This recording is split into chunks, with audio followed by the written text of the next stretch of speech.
ఎందుకు కేవలం న్యాయవాది కాదు, 1995 ఎంపీటీసీ వ్యవస్థ వచ్చిన మొదట్లో ఈ దేశంలోనే యంగెస్ట్ 21 ఇయర్స్కి ఎంపీపీ సార్. అంటే ఒక రాజకీయ నాయకుడిగా అదే విధంగా ఈ రాజకీయాలలోకి వచ్చినాక సార్ని యువత కూడా చాలా మంది ఆదర్శంగా తీసుకోవాల్సిన అవసరం ఉన్నది. ఎందుకంటే ఒకసారి 21 సంవత్సరాలకే ఎంపీపీ కాగానే స్టైల్ మారుతుంది, మంచి యాటిట్యూడ్ మారుతుంది.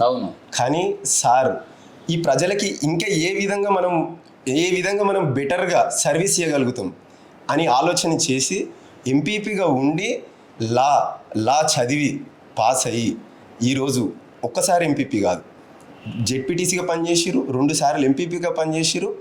దాంతోపాటు జనంకి న్యాయం ఎంత స్పీడ్గా అందించాలి, కేవలం ఒక ప్రజాప్రతినిధిగా ఓ పరిమితి ఉంది ప్రజాప్రతినిధికి.